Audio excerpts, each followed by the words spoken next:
So we're talking about spatial equity now.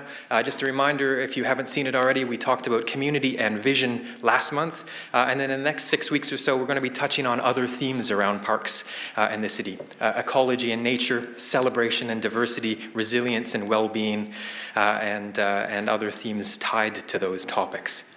But today, space and equity.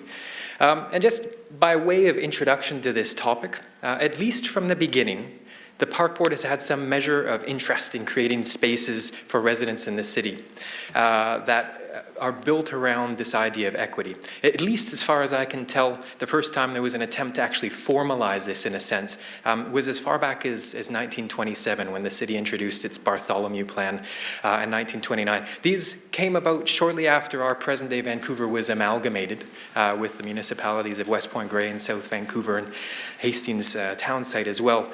And this is where we see the genesis of some conversation around the idea of equitable distribution of park space and recreation spaces. Park space per capita, at that point in time, it was 1 acre per 100 people in the city. A much more generous metric than we might think today, but the sort of initiation of Park Board per capita measures. Fast forward to 2007 and 8, the Greenest City program that was introduced by council looked at the idea of access to nature and trying to ensure that everyone was within 5 minutes walk of a green space. Another type of parsing that conversation about equity.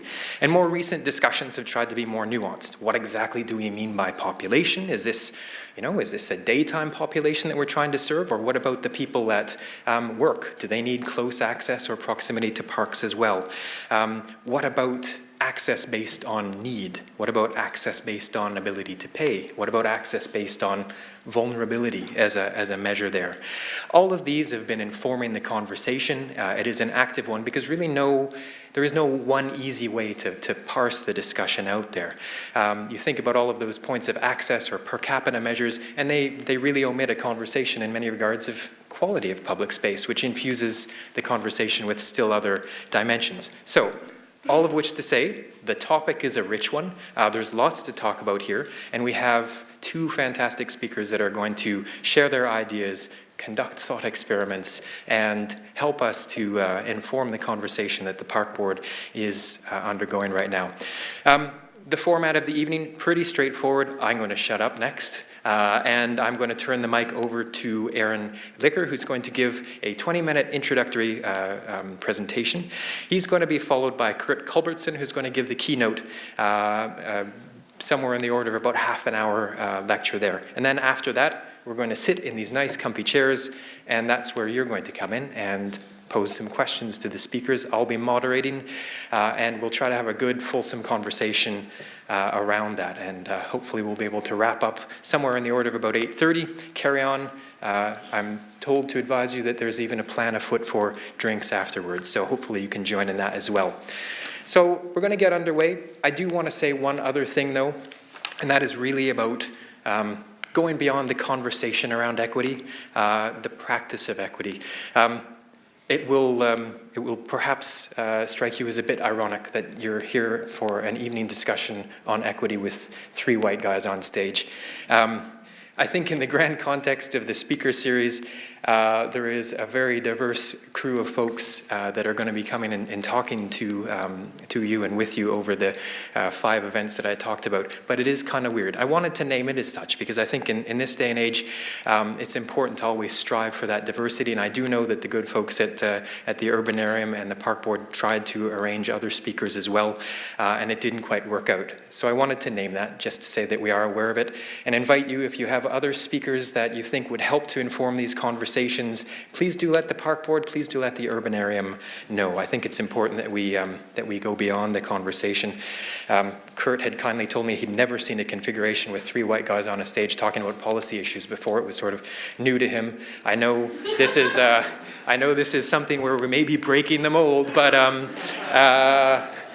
help us out with your suggestions as well. Okay, so let's get going. So first up, Mr. Aaron Licker. Aaron is a local. He hails from East Vancouver, and according to Aaron, he has known since he was a wee lad of 5 that he wanted to be a geographer, and enjoyed coloring all of those maps in grade school, and it kept on going to the point where he now runs a small consulting company called Licker Geospatial.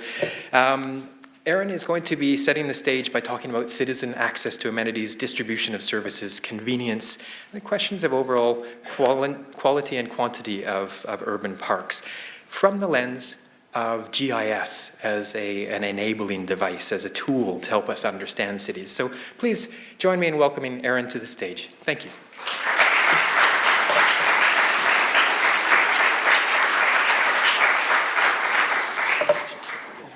I can't see my slides. So I thought I'd be able to see my slides, so if you see me glancing back, it's only because I have no idea what I'm talking about right now. I'm super happy to be here. I love standing behind a map because maps are my jam, and this is a great venue for it. So can I have the clicker? Or? Great. Okay. So tonight I'm here to talk about access, I'm here to talk about convenience, I'm here to talk about a little bit about spatial equity, although not in tremendous detail. But what I wanted to give you folks here is kind of a small grounding into what GIS is and how it can be used to investigate our park system in Vancouver.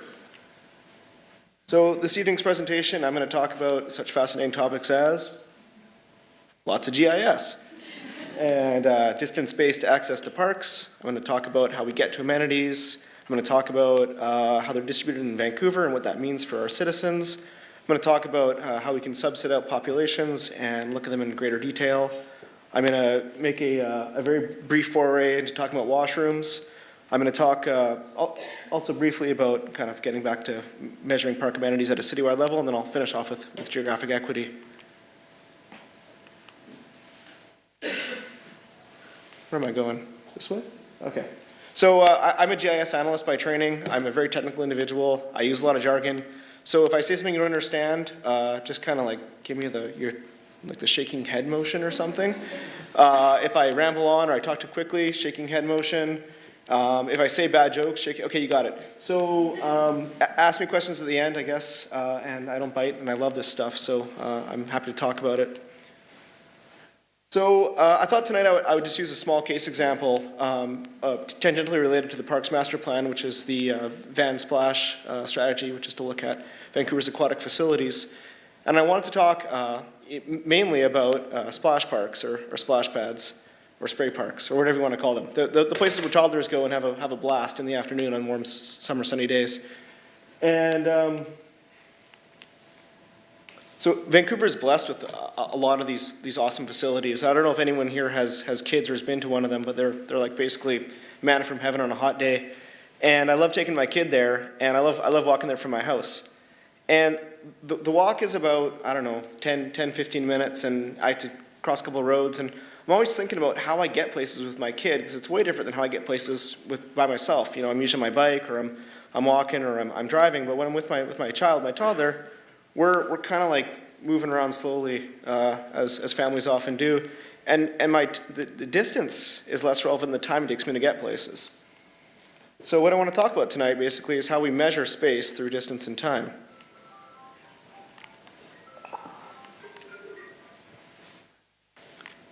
Okay, I'll master this by the end of the presentation. So just want to give you some background. This is where everyone lives in Vancouver. This is a map of population density. What it's showing is just kind of relative divergence of how dense the population is in the city. This is hopefully nothing new for all of you, but the next slide is more interesting, which is the density of Vancouver's toddlers. So I did a little bit of analysis trying to find out where kids aged 2 to 5 were in the city, and rough. I don't know where I'm pointing here. Okay, I'll just keep going that way. There's no back button apparently, so we'll work on that. So what I want to talk about here is how people with toddlers get to playgrounds, and What I got here on the map behind me is kind of a distance-based access measure. So if we were to draw a 400-meter circle around these parks, which is commonly equated to five minutes, what percentage of the population lives within those, and what percentage of toddlers? And you can see it's pretty decent. 400 meters, that's a 5-minute walk generally. So we're talking 7%. If we go 800 meters, it goes up a little bit to 26%. So these are good numbers. This is quarter of the city's population within a 10-minute walk of these splash pads. At 1,200 meters goes up 48%, and then finally we got 1,600 meters, which is 70%. So if we just draw these simple circles around places, just the standard measure of distance, we can say, with a good degree of confidence that 70% of Vancouver's populace has access to these parks in a 20-minute walk. But what we're missing from that is a lot of nuance. We don't know how they get there. We don't know what roads they cross. We don't know what mode of travel they're taking. We don't know the quality of these splash pads. We don't know the quality of their walk. All we really got is this kind of circle drawn around a hypothetical location. So what I want to talk about kind of in greater detail is how we add some nuance to the discussion. So the first bit of nuance that I want to talk about is kind of how we walk. So if anyone here has got young kids, you're going to know in particular that walking around with them is kind of a pain. They don't move straight. They stop and go, and their speed is quite low. And basically family circus, if anyone was kind of raised in the 80s. So this is walking distance to parks from a GIS perspective. So what I do with my analysis is I always want to take a look at things, not from how we fly around in locations, but kind of how we get around perhaps in reality using a road network. So what you're seeing here is this kind of cool dendritic system of the shortest paths from every dissemination block, which is a small unit of analysis from the census, to their closest splash pad facility. I don't have the numbers in front of me, but some areas have huge catchments, some areas are small. It seems that Northeast Vancouver is blessed with an abundance of spray parks, which is great. But you kind of get the idea of starting to get the idea at least of how these things are distributed in the town and how far you have to go to get there. So, good. Okay, so distance is okay, but I want to talk about time. And the time I want to talk about has a little bit to do with this little bit of the news article that I sent to one of the organizers of this event 2 weeks ago. And it's about the lack of a washroom at the brand new playground in Falls Creek. So the upshot is that there are 2 washrooms close by. There's one at Main Street SkyTrain Station, and there's one at Creekside Community Center. And those are 550 meters and 320 meters away respectively. So let's stop thinking about distance though. I want to think about time. So to do that, we need to kind of change our perception of how we get around.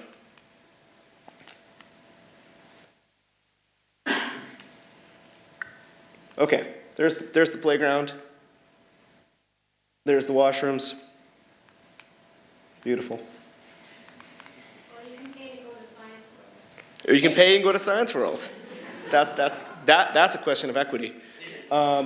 There's the routes, right? So one of the routes, 320 meters. Other one, brilliant, 530. And so this is 530 meters as what?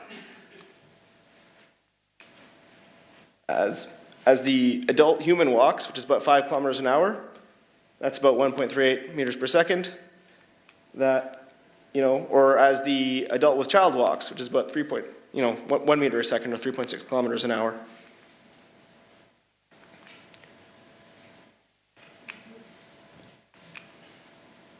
So there's also delays when you're trying to get to this amazing washroom at across the road from the train station.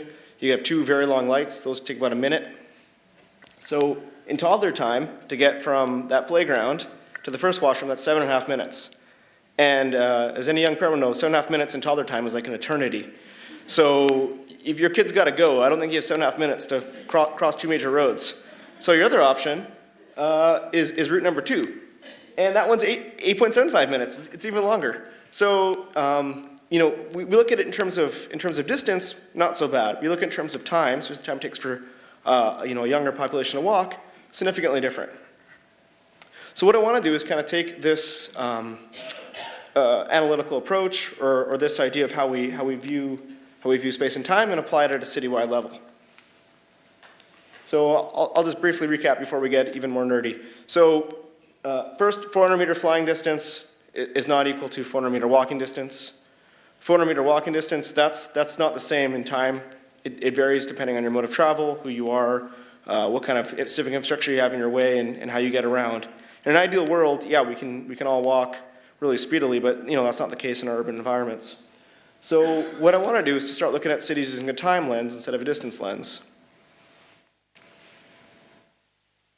So this is adult speed, so as you recall, that's about 5 kilometers an hour, walking times to spray parks.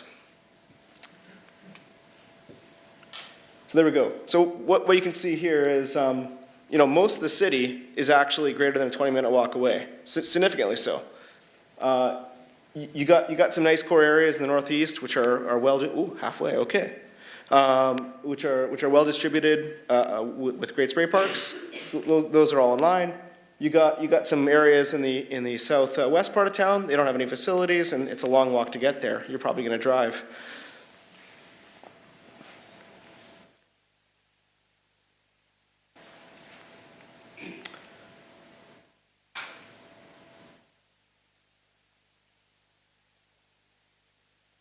Brilliant. So if you look at toddler times, it's even less. So what we got here is, the available land it takes to, or distance it takes to walk somewhere is dramatically shrunk. So we're looking at, only some small parts of Vancouver where you have a 10-minute walk or 5-minute walk. Most are considerably longer. So when we're thinking about, distribution of these facilities, we got to think in terms of how the people are getting to them, and specifically these young populations. And it takes a while to get there, so they're not quite that convenient. Now, of course, I recognize there's constraints with building these things, but I'm just drawing an example here. Okay, so then I'll just quickly summarize here. So if we look at it as the crow's flies distance for an adult population, it looks pretty good. The metric looks great. As we kind of add a bit more rigor or get a bit tighter in terms of how we look at this data, you can see that things drop down a lot. And the number I want to draw your attention to is kind of bottom right-hand corner there. At 20 minutes, hypothetical family with toddler, you're only looking at 31% of the population able to access these great facilities. So we can take this knowledge now and use it to make some planning decisions. Maybe.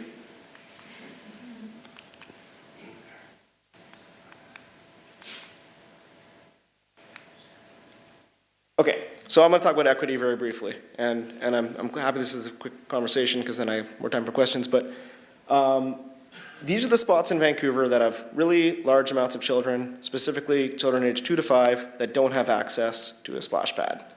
I know this is not like the most critical equity question, and there's far more pressing ones, but from my perspective, it's important for me as a young father, and I'm sure others have kind of similar ideas.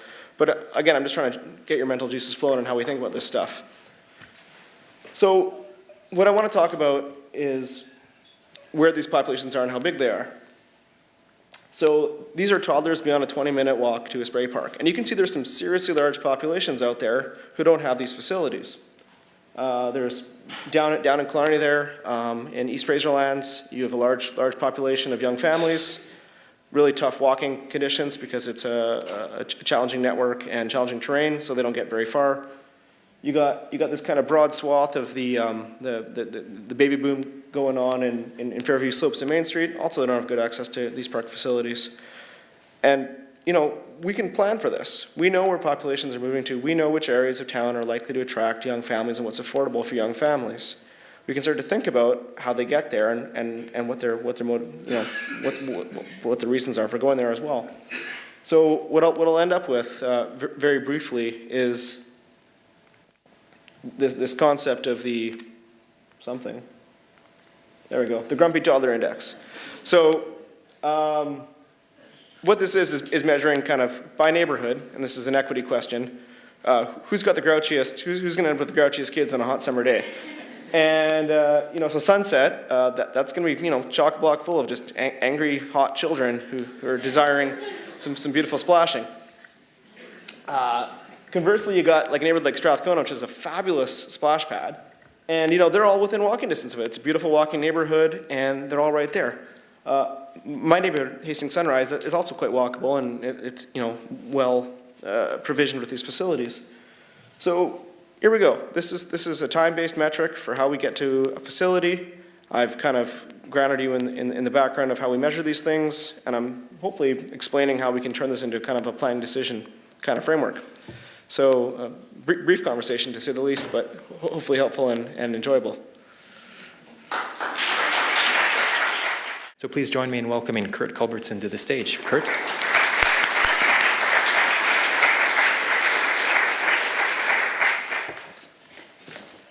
Thank you.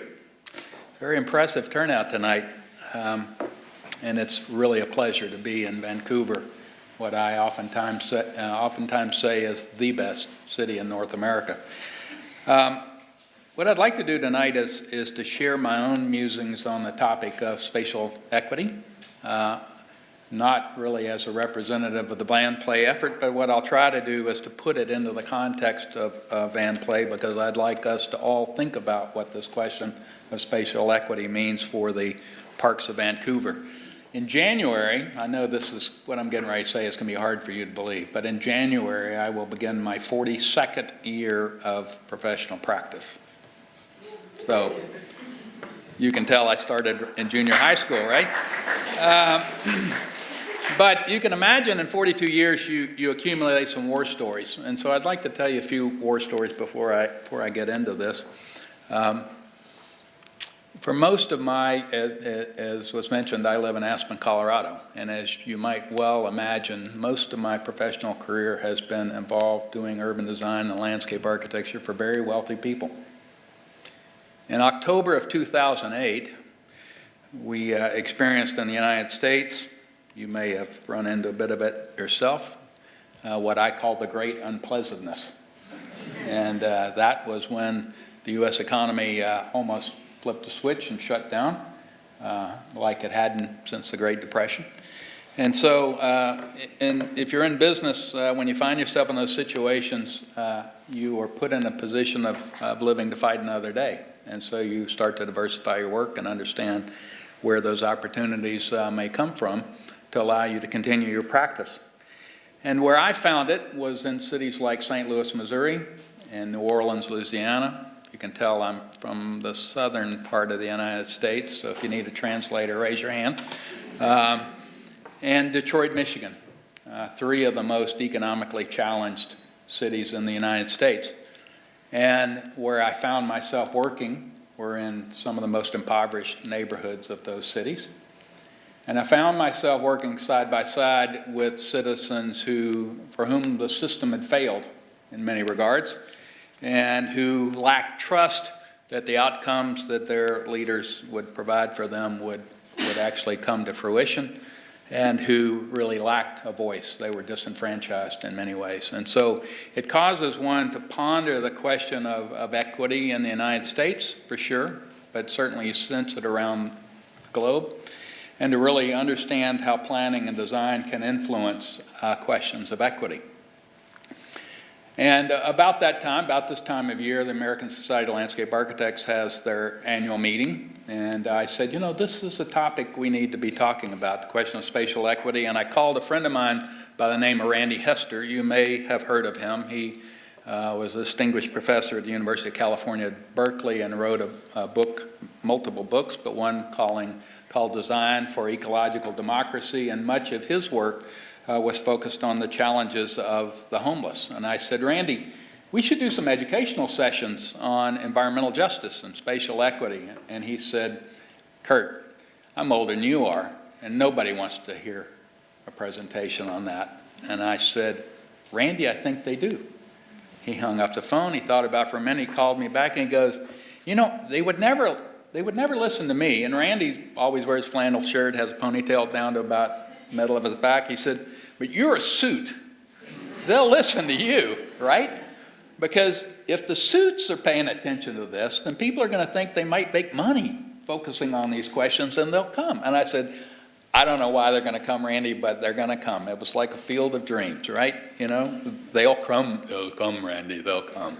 So we organized a series of sessions, and to your comment, a bunch of white guys talking about environmental justice and spatial equity. And we had phenomenal turnout for the first 2 or 3 sessions.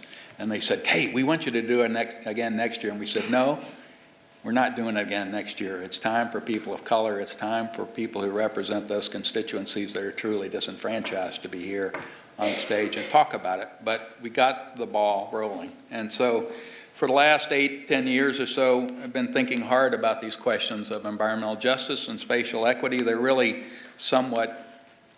they're different terms, but they are related in many ways. And out of that process, I think we've learned that people are very much concerned about the disparity between the rich and the poor and building more just societies. And so that, I hope, is why we're all here tonight. Part of what grew out of that for me is some work on my dissertation, which I'm getting close to finishing, and dealing with the questions of spatial justice and environmental justice in shrinking cities, and really understanding from a biological perspective that cities are in many ways human habitat. We don't necessarily think of that way. We think about nature, and we think about man, and we think about man and nature as being sort of in conflict with each other, but this is a biological creation, these cities that we've created. They're habitats for human beings. And biologists have created, by my count, about 165 human habitat models for different kinds of species, but not for the species Homo sapiens, right? And so when you think about it, the habitat quality in a city varies my observations based on a couple of things. It's based upon proximity to opportunities. It could be jobs, it could be transportation, it could be wonderful views that you get from the perimeter of Vancouver, whatever those opportunities might be, proximity to parks, and distance from risk. And risk can be geospatial, sea level rise, flooding, so forth. It could be distance from technological risk, which could be that major highway that runs out next to your back door, or the rumblings of large trucks as they move by your neighborhood, or proximity to industrial areas, right? Or it could be social risk, be it crime or lack of educational opportunities and things of that sort. So if you factor those things together, we get different qualities of habitat. All suitable habitat for supporting human habitation, but different qualities of habitat. And we, human beings, Homo sapiens, utilize real estate values, in my observation, as essentially a hedonic pricing model, which is how we value the quality of the habitat we choose. So you think about Vancouver, and you think about where you live, and you think about where you like to live, say, I'd love to live there, but the prices are a little higher because those who can pay can afford higher quality habitat than those of us who can't pay.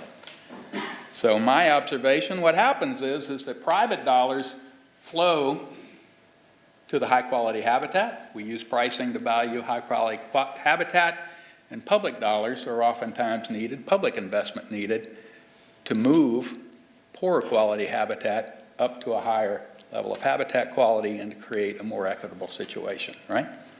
So when we talk about equity, it doesn't mean that public dollars or investment in parks or other facilities have to be spent equally. It means that public investment can become a tool to providing high quality habitat for everyone in the city. Now, I would tell you that Aaron and I were talking about the fact that the conversation we're having tonight doesn't happen very often around North America. It's a credit to the city of Vancouver and its great aspiration to do wonderful things that we're having a conversation about spatial equity at all. Because for many cities, this is really not something that's surfaced on their agenda, as remarkable as that may be to you. So, how did you do this, Darren? It's magic. Something like that, magic? I was thinking maybe hand puppet. So, when we think about equity, right, it's the idea that, if I take the straight dictionary definition, it's the absence of bias or favoritism. if Edward Soja, who is a professor in Los Angeles, wrote a book called City and Spatial Justice, and he really talked about how fair and equitable distribution of socially valued resources are distributed without the community and the opportunities to use them. So not just the resources themselves, but the opportunity to use them. As we started to talk about this point in VanPlay, we've said in addressing spatial equity, the Park Board will recognize the inherent privilege some populations have to access and enjoy parks and recreation, will provide added support and welcome to populations without that privilege. So it's a recognition that equity may not exist on all measures throughout the city, but that there's an opportunity to address these challenges and create better conditions for all. And when you think about Vancouver, there are particular challenges or vulnerabilities that the city faces. Certainly a wonderful place, but not without its issues. Climate and sea level rise, something that's near and dear to your hearts and something that everyone is thinking about. It doesn't affect every neighborhood equally for topographic reasons, for microclimate conditions and things of that sort, and that's not uncommon. As I mentioned, when you think about the quality of habitat, proximity to geospatial risk becomes a question. There are major areas of growth in the city, and there's uncertainty about what that growth will yield. What is the level of density that's anticipated? How will things change over time as those portions of the city urbanize? There are threats of development, perhaps higher densification and urbanization in formerly lower density areas of the city, and what does that redevelopment mean for us? There are questions of social isolation. When you have people moving into the city as quickly as they're coming here, and in a very, very wonderfully diverse city like you have in Vancouver, how people are integrated and become residents of the city, not only physically but socially, becomes a challenge as well. And then there are, and you're aware, underserved neighborhoods and populations. So there are challenges, and as was mentioned, you know, the questions of reconciliation, of First Nations, of grumpy kids, of minorities, of low-income Canadians, all of the various populations and constituencies that need to be considered and addressed in this question are certainly something for us to consider. So when we think about equity, and I relate this to my earlier comment, there are some things that we need to consider, right? Vancouver is in no way homogeneous, right? In so many ways, culturally, socially, economically, topographically, landscape-wise, it's a diverse community, right? And so we talked about the question of nuances. It's very important that the solutions that you arrive, be it around parks or infrastructure or urban design or land use, be tailored and nuanced to varying conditions. Equity doesn't imply that it's sameness, right? That we define a walking distance radius or a time criteria or so forth, and that everyone gets exactly the same access or gets exactly the same facility. And I can tell you, I've worked in a number of cities where they design a splash pad and they build 25 of them around the city and they're exactly the same, and then you suddenly look up and say, wow, now we have this very homogenized city, and that wasn't exactly what we had in mind either. So nuance in design becomes an important consideration as well. Not all parks are the same, nor should they be, right?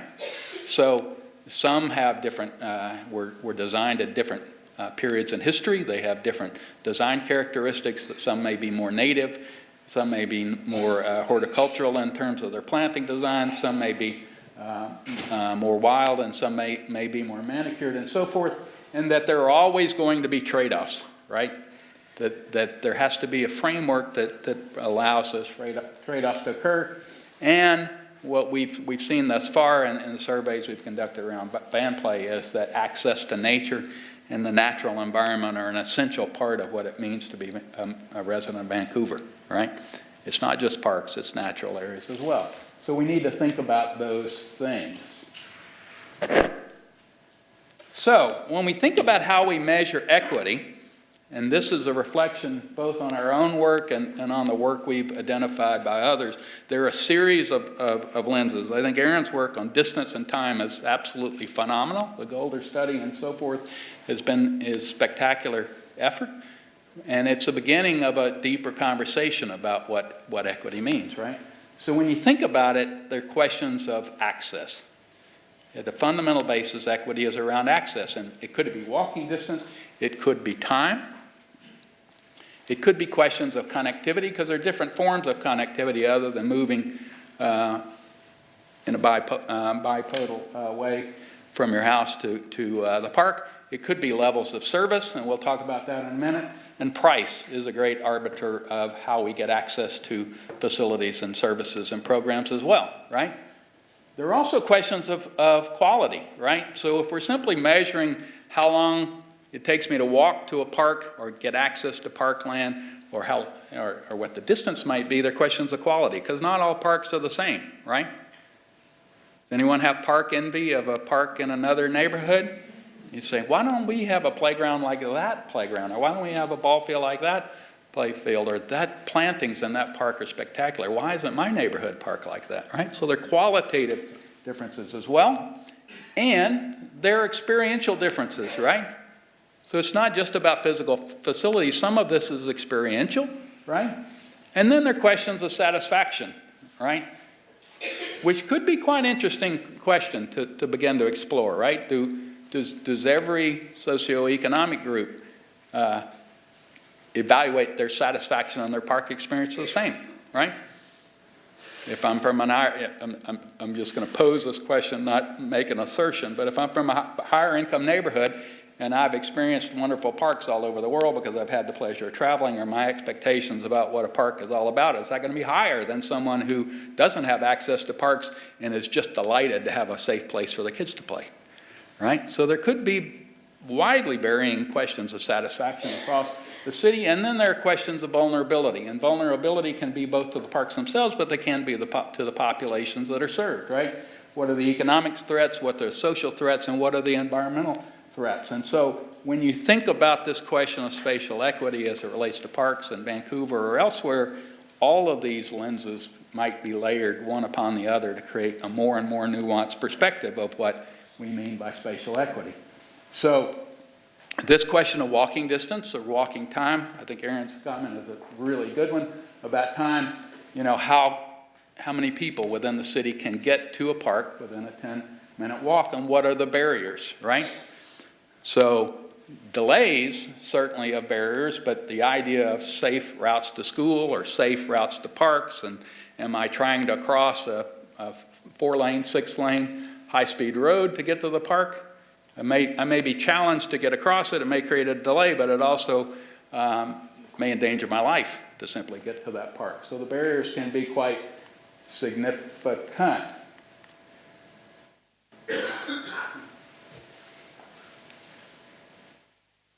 Where are the gaps in service, and where should we add new parks? Big challenge. Simply the question of access, of distance, and time. But connectivity is a big question, and the folks on the park board have heard me say this many times. If there's something to be done, Vancouver is working on it, right? And so you've got green streets and greenways, and you've got public plaza initiatives, and you have multiple city departments working on components of a great green city, right? And it's a wonderful thing, right? And when you put those all together, there's a grand network of connectivity that will be created over time, right? And so I may not walk to that school, but I might take a bus, or to that park. I may take a bus to that park, or I may be able to bike to that park, or I may be able to push a baby carriage to that park. There may be other questions of connectivity. And when you consider now, and we took the time to put that network together and count the number of parks that I can get access to by one of those corridors of connectivity, I get to be to about 63% of the parks in Vancouver. And as that network is built out over time, I'm probably going to get to another 6% of those parks that I can use by one of those elements of connectivity. But what should be the metric? What should be the measure of success? Should it be 100%? And I can tell you it's really challenging to get to 100% of those. And so that's the question of one size doesn't fit all. It's not always a question of sameness, but it is a question of one measure being what are the network of connectivity that allows me to get to those parks and facilities. Facilities is another one. So I can get to a park, but what's in that park? It's certainly a qualitative question, but is there a playground there? Is there a ball field there? Is there a splash pad there? What are all the things within it, right?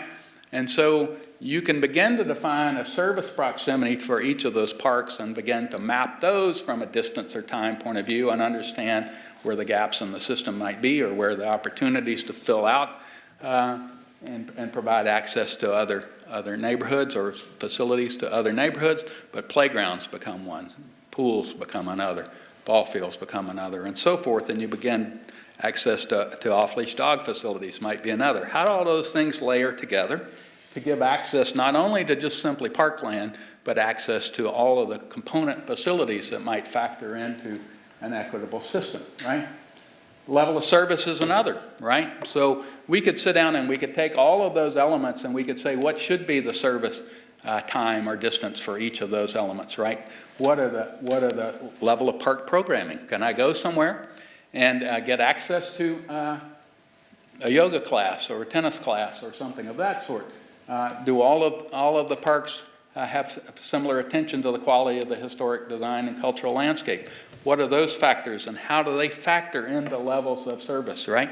Level of service analysis, the question of time and distance you see, if you look around the world and certainly around North America, time and distance are commonly used as a measure, level of service commonly used as a measure, but even that can become a bit more nuanced, if you will. So one of the challenges, and our moderator mentioned in the early days it was 1 acre per 100 people. You look at 2 acres per 1,000 people, right? And start to think about how many or hectares of parkland per 1,000 people, which is about where you are now. And you play forward the city's density model and population projectors for Vancouver, and you realize that by 2042, that number may be to 1.75 hectares per 1,000. So a 13% decrease in 25 years. So the more people we bring into the city, unless we increase the amount of parkland, that ratio is going to reduce. It means the parks that are here now are going to have to work harder and harder. And so what should that metric be moving forward? And is that metric the same in every segment of the city, right? Is that park acreage equitably distributed? So think about this, as I would say, as a thought experiment. These are the kinds of considerations that we're trying to factor in to the planning process. Not all of them may be valid. Some of them may resonate with you more than others, but would be very interested when we get to the Q&A of understanding which of these are most meaningful for you, right? So if I say, you know, that last slide, I don't like the idea of the number of park hectares per 1,000 people going down over time as the city densified. We need to go buy more parkland, right?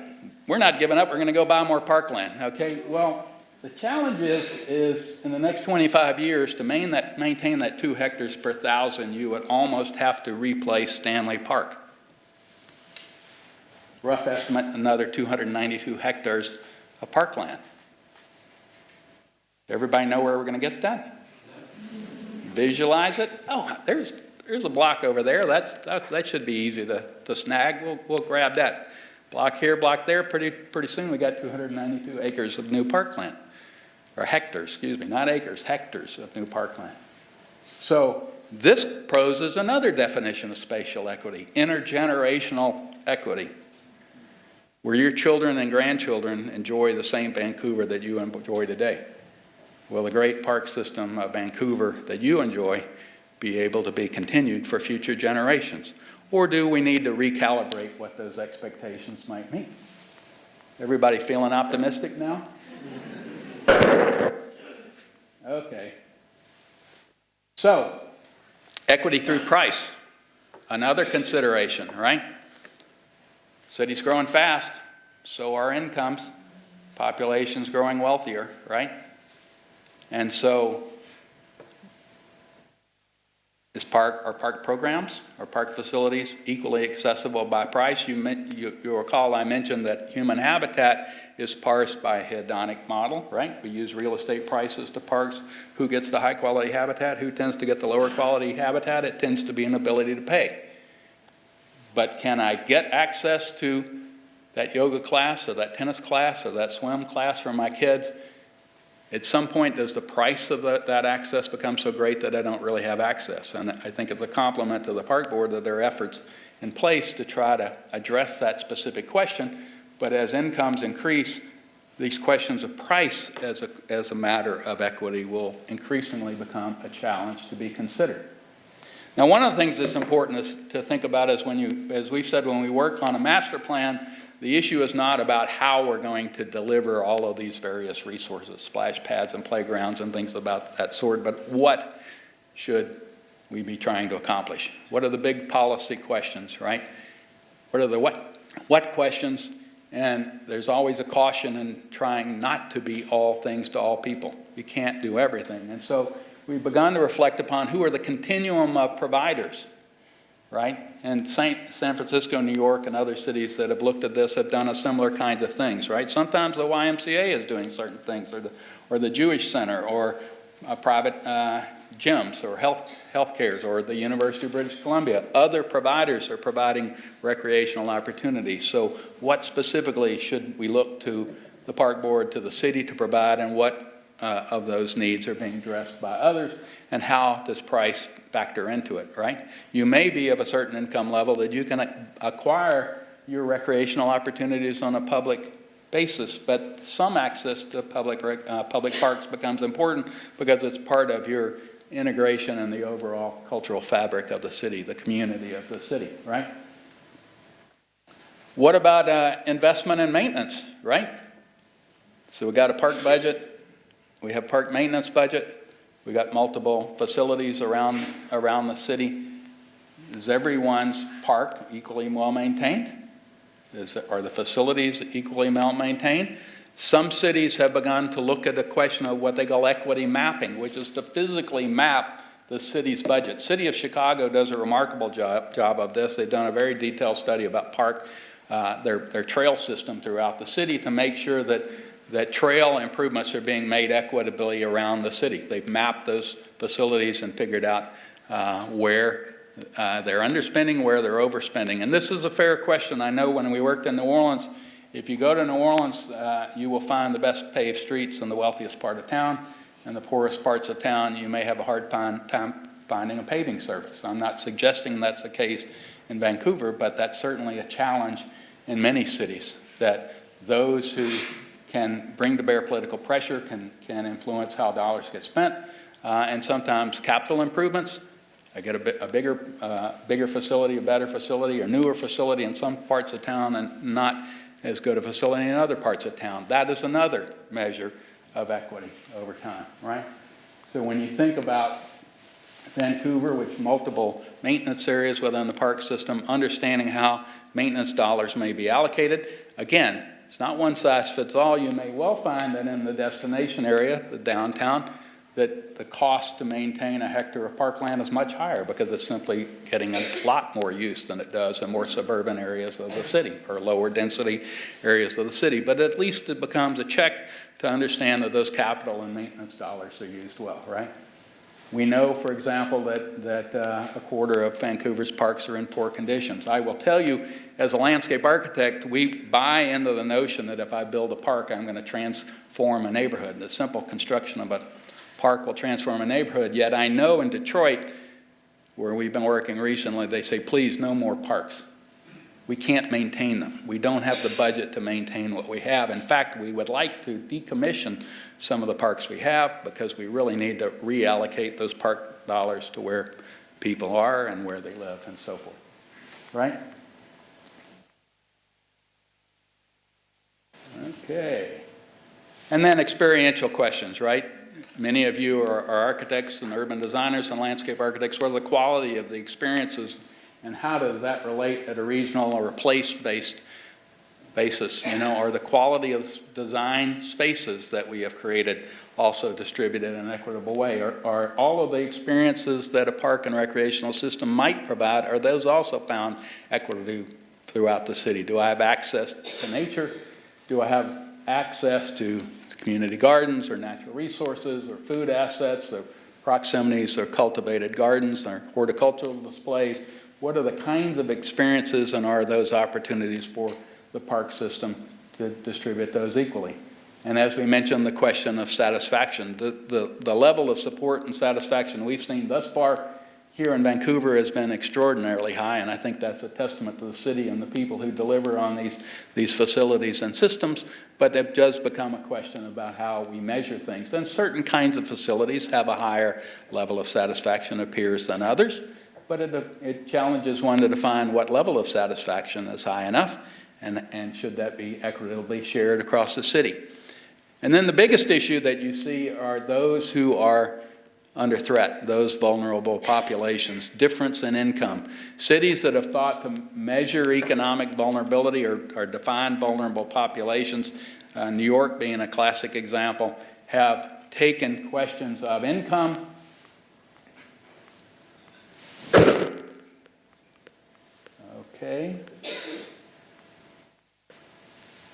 questions of income, questions of density, right?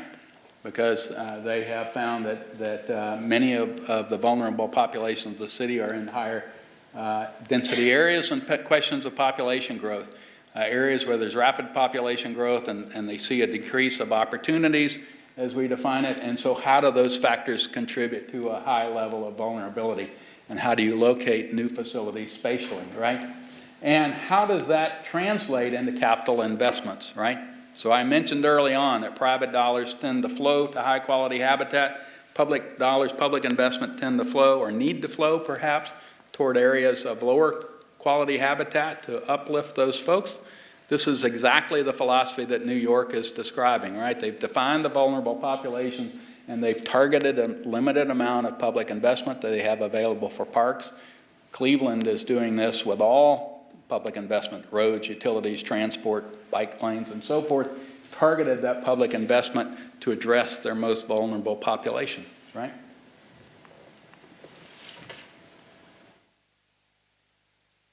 And then how do we deal with questions of access to nature and the natural environment, right?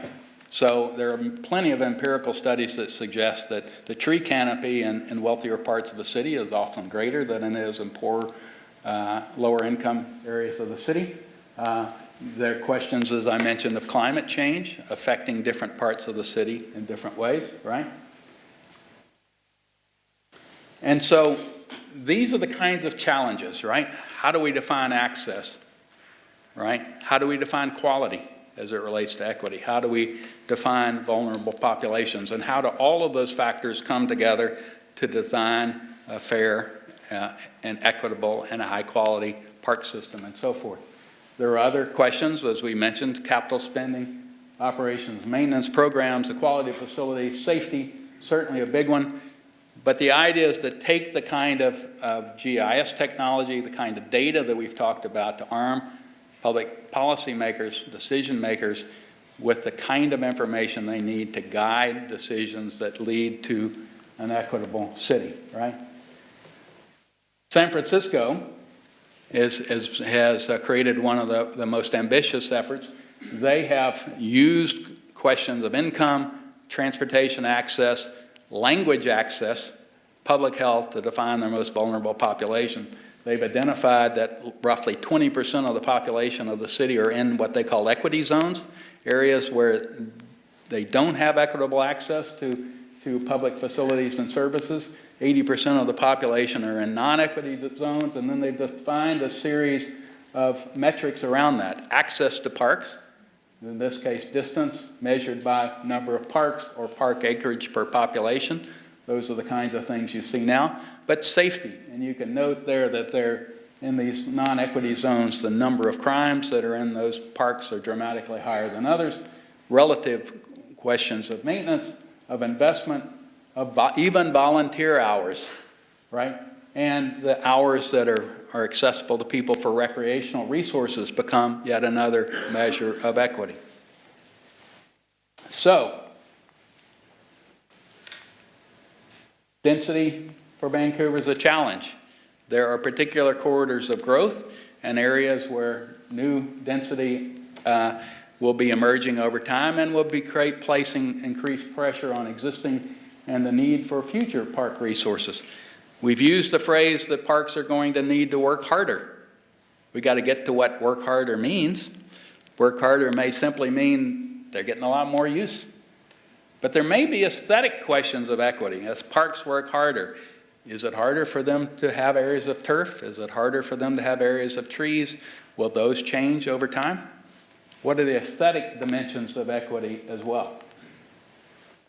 And then when you think about replacing Stanley Park, it's going to challenge us to think about what parks and recreation means and what that means in terms of recreational space. So, building that green network I talked about, how do green streets and green infrastructure and greenways, how do they serve questions of stormwater management and urban wildlife habitat, but also questions of recreation? How do we perhaps daylight existing streams that have been put in pipes over time to create new access to nature in the heart of the city? How do we deal with street rights of way? Talk about autonomous vehicles someday. Do those street rights of way, those parking lots, become new opportunities for recreation? Are there opportunities for overline? The High Line we all know quite well.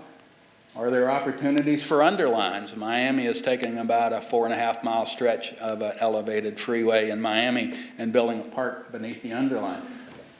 As the city densifies and becomes more urbanized, are there opportunities for strata parks of building over the roofs of things?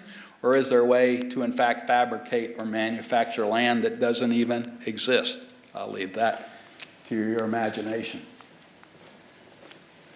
So,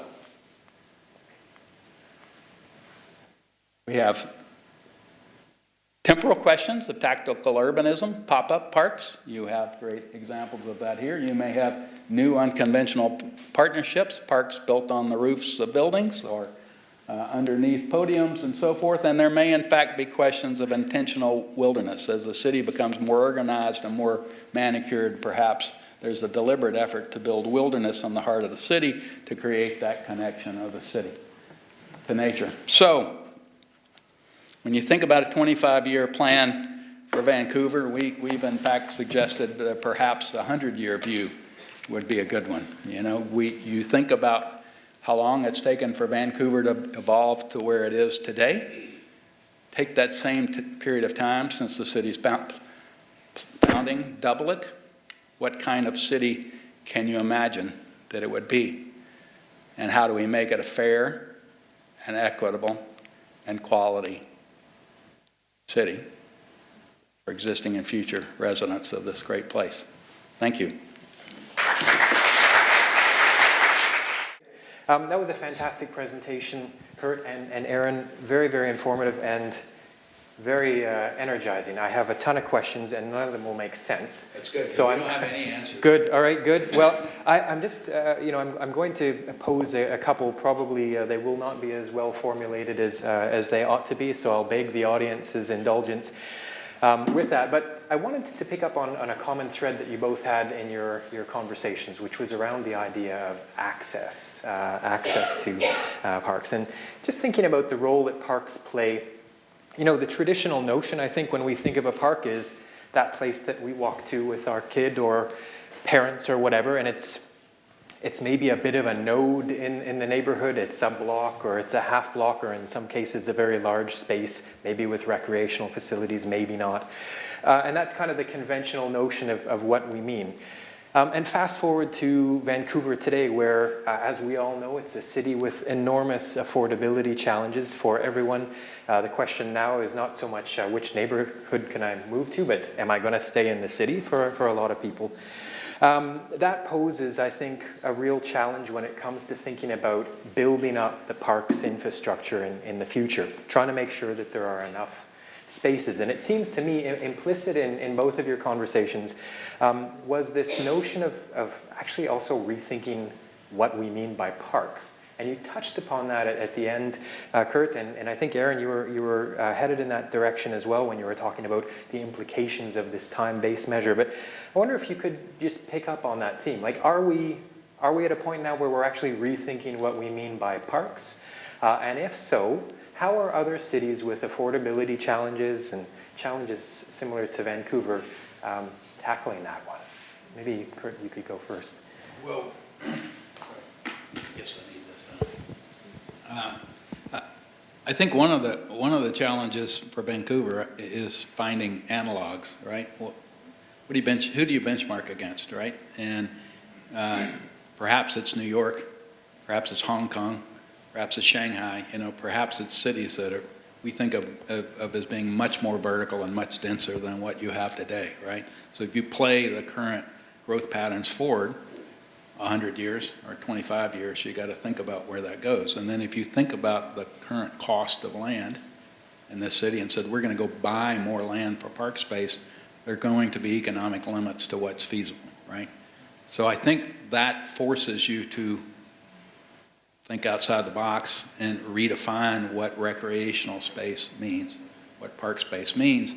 And I think it's going to force not just Vancouver, but every city to think about how to create as many partnerships and overlay sources of funds to create recreational space. So when you think about right-sizing public streets and gaining right-of-way, or I made a quip about autonomous vehicles, but there are different projections about how much space might be freed up by autonomous vehicles. Those may not be parks in the conventional sense, but they're people that are skateboarding or playing hacky sack or doing whatever in that public right-of-way that now becomes a form of recreational space, right? And so I think you have to think about parks and recreation being sort of diffused throughout the city, not all this, provided by the park board, in your case, or the park and recreation department in the case of other cities, but by multiple partners and multiple kinds of configuration of space, because there's simply going to be limits on the ability to buy land and build conventional parks. And are there other cities that you've seen that are taking that challenge in a very proactive fashion? I mean, you said it's tough for us to think of an analog, but...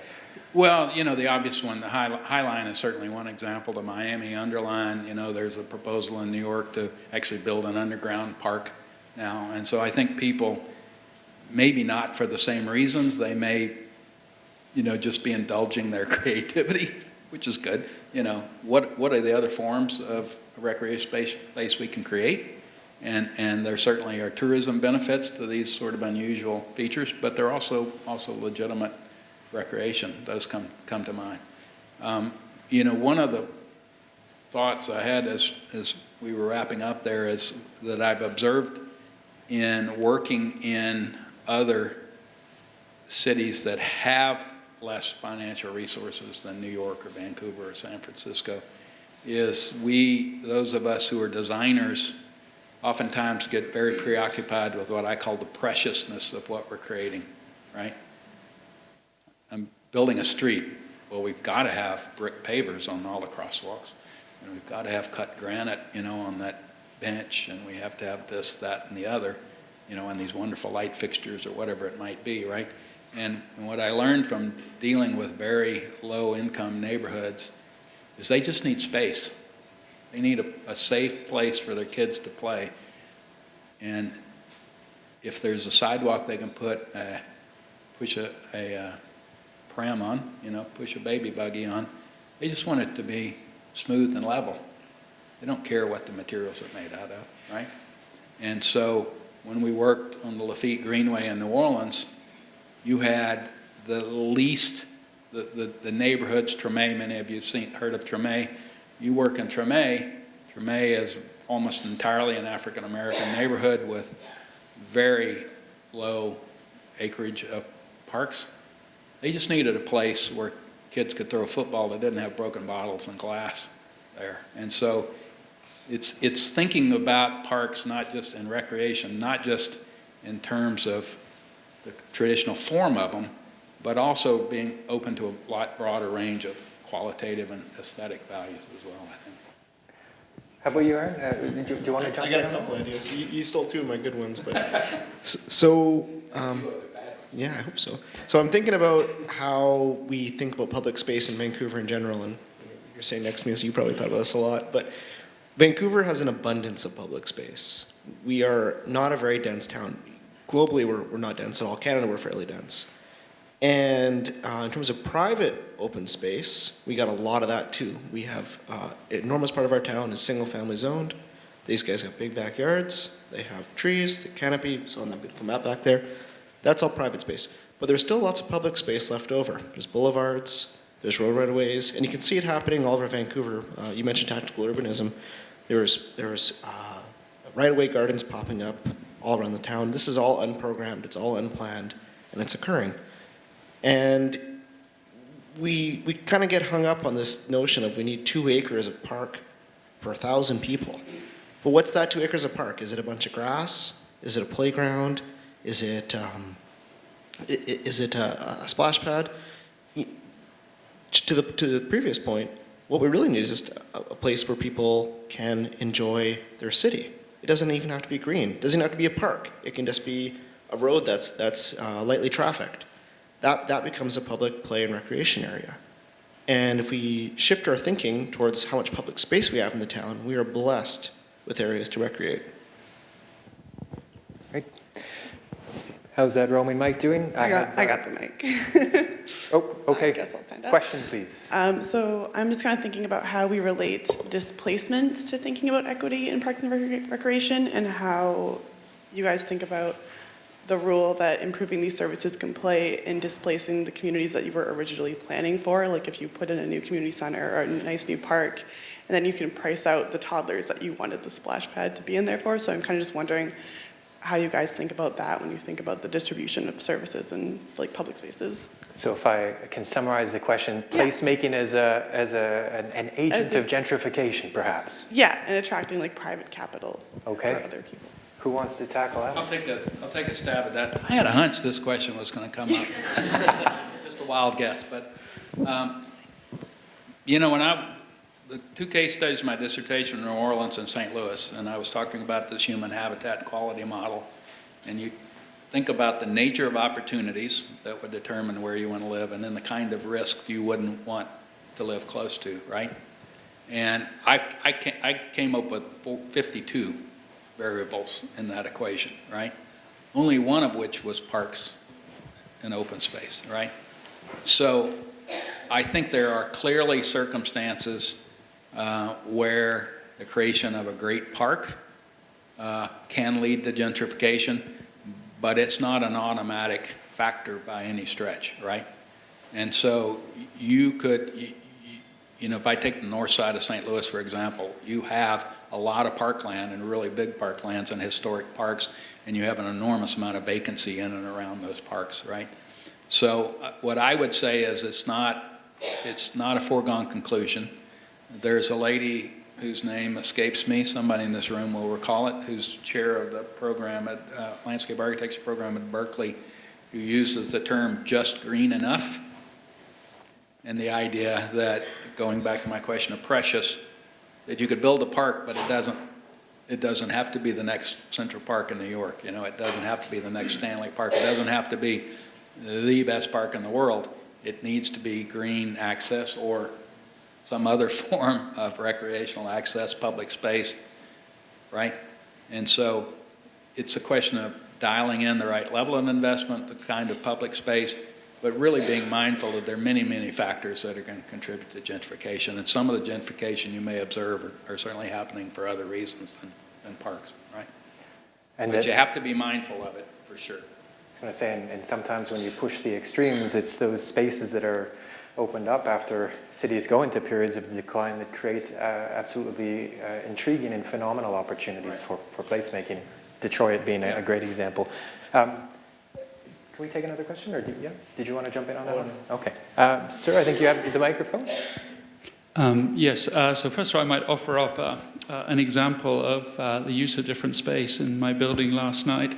On, I think it was P2 of the parking level, there was a father and his young kid, and the young kid was on his bike racing around the space and obviously using that rather than being outside. So perhaps a picture of the future in terms of using that space when the autonomous vehicle does appear. So my question actually is to Kurt and perhaps to you as well. You mentioned, and congratulations, that you're just celebrating your 42nd year of your career. And I think it was maybe 9 years ago that you said that you needed to look at alternatives in terms of earnings, if nothing else. So you spent 33 years of your career purely focused on landscape architect design, if I get that right. So you've had to diversify your skill set in your research. What would you say are the key skills that a good landscape architect or urban designer of today really requires beyond pure design to be successful when we look at the challenges that we have in cities? Well, this is really fresh in my mind because Catherine and others know my defense of my dissertation was last Friday. Last Friday? What is today? Monday? Yeah, it was Friday. Okay, Carl Steinitz, son of Jelena, Carl taught at Harvard. And Kurt said, well, what you got right, Carl's very blunt. He says, well, Kurt, what you got right here is that you identified that there needs to be a socioeconomic model that goes into decision-making about cities and not just an ecological model, right? That every landscape architect believes that, well, if I can just put in green infrastructure, create a park, poof, it's going to solve the questions, right? And there are questions of employment and income and crime and a whole range of other things that have to be factored into that. So I think that I will tell you, I have 3 rules of hiring. I teach everybody. First rule of hiring is always hire people smarter than yourself, which for me gives me a lot of room to work. 2, only hire people you're really excited about having come to work. The third one is to hire people with bandwidth, right? And so if I were a young practitioner, I would focus on bandwidth and the ability to deal with both planning scale of issues and detail site design issues. I think the ability to understand the planning context makes you a better physical designer, and the ability to understand physical design makes you a better planner, right? And so bandwidth and empathy. You have to be sensitive to all of the factors that are out there, or you're going to decide that I have the answer around one of these variables and I'm going to miss the other 52. I'm going to actually ask Aaron to jump in because I got how long has liquor geospatial been part of Vancouver? What have you learned in the last 9 months? Start your own company right now, working for someone else's crap. So, my advice to anyone thinking about critical skills in urban decision making is around how we process data and how we process our cities.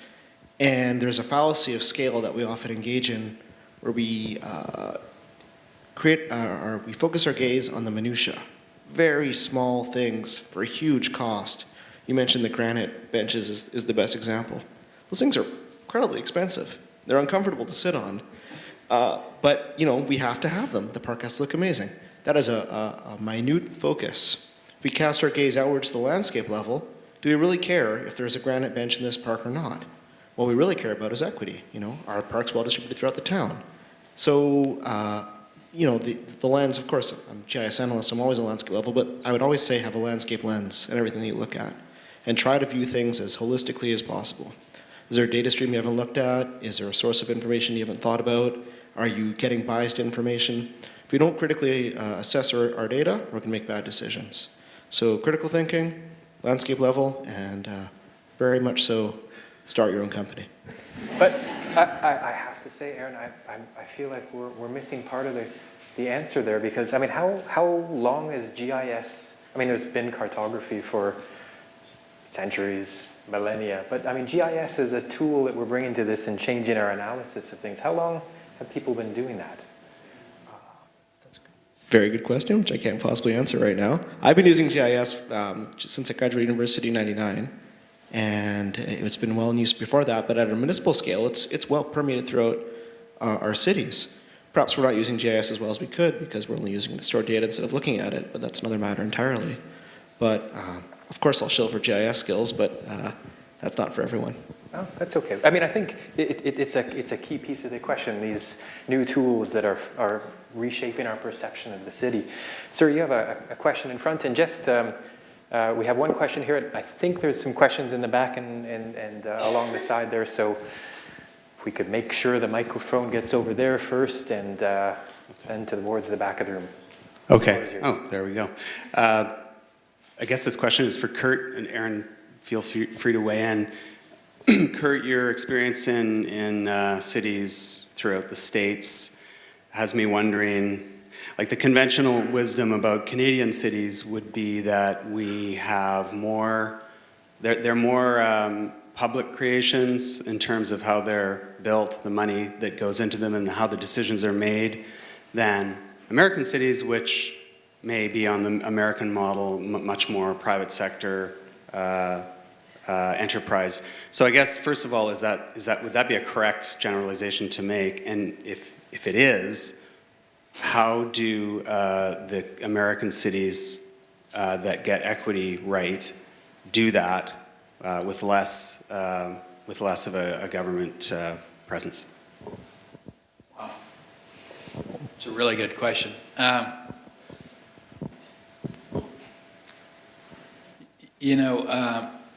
When I think about Montreal, Ottawa, Toronto, Calgary, here, remarkable cities, right?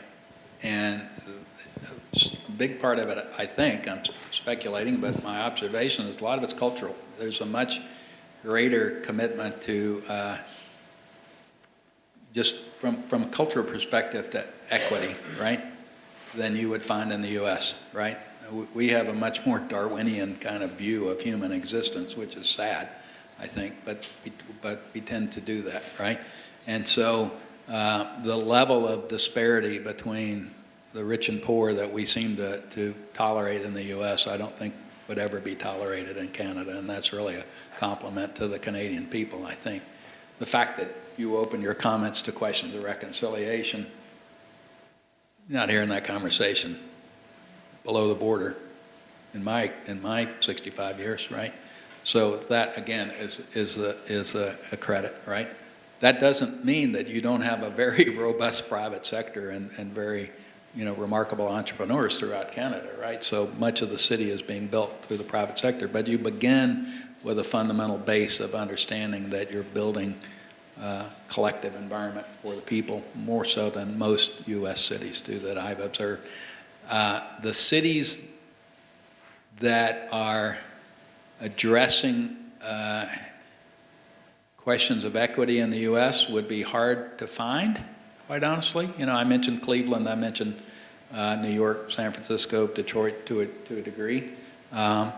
And they have tended to happen through foundations, nonprofits, private sector, major civic leaders who have come forward and donated enormous quantities of money. Houston comes to mind. We do a lot of work in Houston, and the philanthropic sector in Houston is amazing, quite honestly. The great parks, we're working on the Arboretum and Nature Center. The great parks, the Nature Center, a lot of those things are all built with donated dollars. That's probably the biggest difference. I think the microphone has successfully made its way to the back of the room. You have the floor. This is also a question for Kurt, but Aaron, you're welcome to answer too.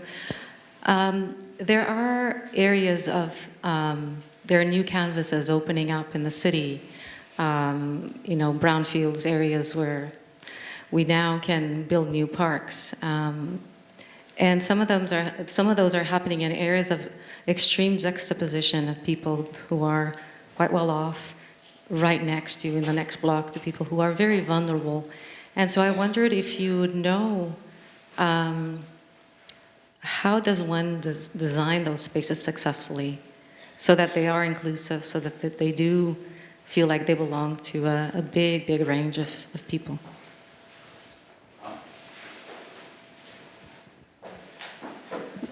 Well,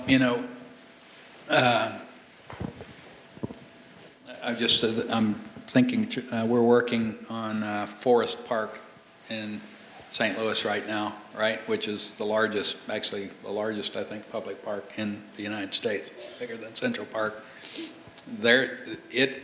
Its immediate environment are some of the wealthiest neighborhoods in the city. But with those questions, I was talking about proximity to opportunity and distance from risk. This is something I'm looking forward to Aaron modeling here, because I know he can do it well. Those benefits decay with distance, right?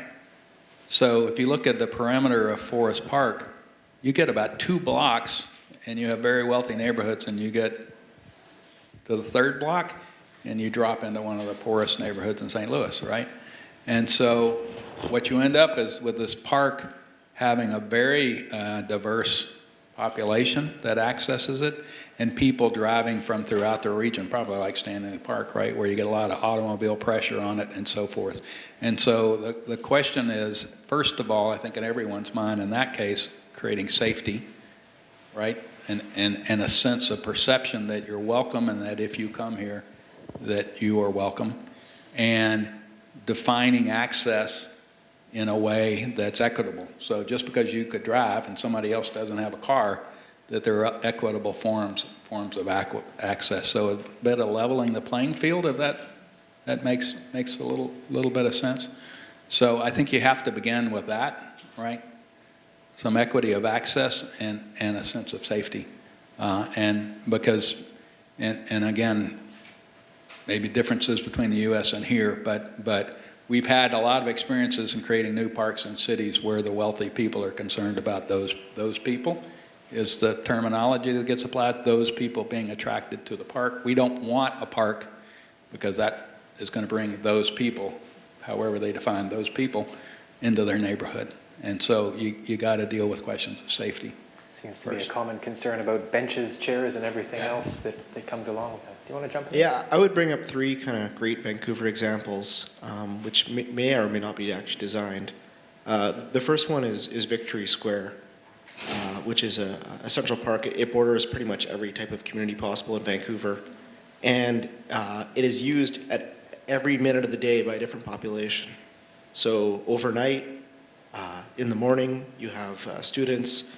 In the afternoon, you have office workers having lunch. In the evening, downtown residents, and downtown residents of every socioeconomic stratum. And this is not a park that's been designed for that. There's been no effort to create a space that brings people in. It's merely the park is there, and it's used by all these individuals. So to Kurt's excellent point, the tolerance that Canadians have perhaps to mingling, for lack of a better word, is pretty good. And Vancouverites is excellent. We're a very tolerant town. The 2 other parks I would point out, which perhaps are good design examples, would be Crab Park, which has a really notable feature. I don't know if everyone notices this, but there's a wheelchair ramp that goes up one of the steepest overpasses in Vancouver. That was designed purely for equity, so folks who had mobility challenges could get to this waterfront park in an area where there are no waterfront parks. And this was done in the 70s, and it's a brilliant piece of design. I mean, it's a cumbersome wheelchair ramp, but the thought process behind it was fabulous. And the third example I'll point out, which is also quite excellent, is Oppenheimer Park, which had a redesign, I think, about 6 years ago. And there you can see there's kind of 3 kind of interesting design interventions, some of which are successful, some of which not. But one is there's quite a decent playground there, and it's set back from the park, and it's surrounded by kind of like a pseudo fence, and it feels like a safe spot. You don't see a lot of parents using it, but it's a good kind of mechanism. Now, some may argue that this might cause gentrification, a different conversation entirely, but the other 2 items are the community center right in the middle of the park. And I've heard from many of my colleagues who work in the nonprofit sector that this thing is undersized. It's a fabulous amenity, and it was designed to serve the community and does a really great job. It's actually getting a ton of use. So, you know what happens in Van. It's not like it's tremendous design interventions, but they're small things that work, and they may be intentional or not. I like that notion that somehow these parks that really serve the theme or subject of equitable access best are not necessarily designed for that, that it happens almost accidentally perhaps, or by circumstance. And then other examples you mentioned very intentionally built into the design thinking. Okay, where has that microphone, have a hand there and there? Sir. So I have a question for both of you. Aaron, as your ex-employer, I resent the earlier comment, by the way. Helped you get here, man. But anyway. Is that Vince? That's Vince. It's Vince. It is. So I noticed in both your slides, and Aaron, your slides talked about, great GIS data, all based on where people live, their residences. And the growth map that Kurt referenced is about residences, where growth is going, residences. We have a huge office worker population in the city. We have huge areas of human beings moving in and out, maybe visiting facilities and spaces morning, noon, and night. We also have a massive tourist population. How are those things calculated around equity and access? Those people are using these facilities. All the indicators and data that you showed, and maybe you'd use these other things, don't seem to capture that?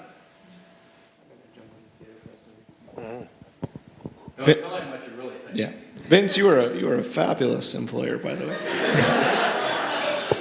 So the question of temporary populations, daytime populations, is a really tough one. The truth of it is we have no systematic survey of these people. That being said, there's some really cool technology coming out that's working on measuring this. Some of it is very intrusive and kind of Big Brother stuff, but some of it, less so. But we frankly don't know who's using our parks. We can do a survey at certain times of the day. We can measure, we can intercept surveys, but we don't really have a good measure of that. We don't know where people are during the day. We don't know how many employees are downtown. We have secondary measures for that. We have TransLink data. We have cell phone use information. We have how much trash is generated at a certain locale, but these are all secondary indicators. The challenge is, how do we put these together to get an idea of usage? And that's a tough one, which I can't really give you an answer for. But good point. I mean, daytime populations, nighttime populations can help us to imagine parks being used in entirely different ways. When we were looking at some of the areas in Grandview Woodland and Hastings Sunrise, the industrial areas there have huge gaps in parkland, and lots of people working there. Don't they deserve a place to go on lunch as well? So it's a great question. We have 5 minutes left, so I'm going to take a few more questions for my colleagues here today, but please do make them quick, and we'll carry on. Where is the microphone now? Oh, okay. Yes. This is for Aaron. You mentioned in all your stats the toddler parks or availability for toddlers because you have a toddler. I had a toddler. I had 2 toddlers. They have since grown up. They've used the parks in many different ways. So in viewing the parks, how can we go about maybe designing parks that are useful for every facet of growth? Because you're going to live in a neighborhood and those kids are going to be past the toddler parks in a very short period of time and on to something else. And there's no park amenities for them. I see it all the time. I live in Grandview Woodland. There are a lot of kids who hang out at parks that are teens. They simply have nowhere to go, and they can't really use it. They try using the toddler parks and all that stuff because they have nothing else. Their backyards are nil and none, so the parks become their backyards. So how do we tackle that? No, she asked you. So you both can have a quick answer. How about that? A very quick answer. And this one is probably just based on my own experience of being a youth at some point in my past life. Playgrounds are great structures for adults too. There's probably a stigma against playing on them because we're too big, but I'm not very big, so maybe it's easier for me. But the fact of the matter is that play should be not stop when you're 5, and anyone can play. Now to your second question about how we program spaces to create more chances for play, that's a better one. So what we're talking about here is play structures for adults. That happens. I've seen that particularly traveling around the world. In Montreal, they put up all these great adult swings downtown. It's awesome.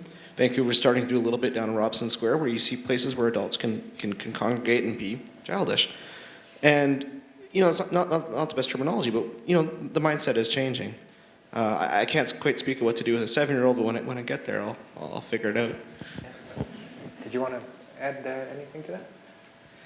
No, I thought that was an excellent answer. I mean, you just have to be sensitive, empathy question to emerging forms of recreation. We we have a playground, hopefully it starts construction in a month or so, that's multi-generational. So there is an adult component of the playground. There's fully accessible, to those with disabilities and so forth. So, you see that, you see disc golf and a whole range of other kinds of sports activities that aren't part of the, traditional palette. So part of it just creating a flexible environment that those things can add or pop up or evolve over time. Some more opportunities for the delight of play. Excellent. Okay, we have time for one more question, and the floor is yours. Thank you. I guess I'm the one that has the mic. I had one question relating to the metrics of equity. So either of you can, or both. So as so many neighborhoods here in Vancouver are transitioning from a suburban to an urban character, how do we need to reconsider how we are measuring the equity? Well, I think that's sort of the challenge that I was trying to throw out there, right? Is there are all of these different ways we could measure equity, and I actually wanted to ask the audience a question, right? Which is, when you think about the various ways of measuring access or quality, right? Or vulnerable populations, which of those most resonate with you, right? And so, I heard a lot, we've had a lot of meetings today, and the term physical literacy was used multiple times, right? And so if you said, regardless of where you live in the city or the density of the housing you live in, or whether you have a backyard or don't have a backyard, does every child in the city of Vancouver have the opportunity for this physical literacy, to learn how to swim, to learn how to run, to learn how to do certain kinds of activities that contribute to their health, right? So we might make a list of 50 metrics, to your question. We might make a list of 50 metrics, and then we need to figure out which of those are the ones that are most important. There are a lot of metrics I've found, because we've worked a lot on this, that are interesting to measure because they're interesting, right? But they may not be relevant, right? So that strikes me to be continued, but that strikes me that access to basic opportunities for physical literacy would be one that would, I think, be near the top of the list. Right. Did you want to? What comes to mind? Oh, yeah, I got one. So this is what I try to underscore in my slides, is that we need to think about matching needs to matching facilities. And we need to think about the dynamism of our urban environment. So Vancouver is changing, it continues to change. And we seem to have this mindset that we're planning for the now. We're not planning for 40 years from now. You show that slide with changing Vancouver and all the increased density. But all of our neighborhoods are changing. They're aging, or they're getting children or losing children. And we're always responding to this immediate need of someone wanting something this instant. And so I'd say the metric that I would like to focus on a lot is how do we think about what growth implications have for our park system? Very critically, especially around parks for toddlers, parks for adolescents, parks for adults, parks for the elderly. And we can model this to a certain extent, but we have to start thinking about very, very much more long term. It's a maintenance thing, and it's a cost thing. Thank goodness we're doing a planning process that is looking ahead 100 years. This is good. Okay. Ladies and gentlemen, I know there are more questions, but we do have to draw the evening to a close. Don't worry, there is still a chance to carry on the conversation outside. Can I have 10 seconds? You can. I just wanted to say, I have a hunch that what I laid out there, when you think about questions of equity, may have been a little daunting, perhaps a little discouraging, right? And that clearly was not my intent. My intent was to challenge us all to think very deeply about this question and think about it in all its dimensions. One thing I am absolutely certain of is that if there's a city in North America that will address these questions and will address these questions successfully, it's Vancouver, British Columbia. So that's why it was important to have a serious conversation. Okay. Ending on a good note, if you are still feeling depressed by Kurt's talk, join us and we'll have a drink after. I do need to say a couple of quick items just as we wind up here. First of all, please do put your hands together and extend a warm thank you to Aaron Licker and Kurt Culbertson.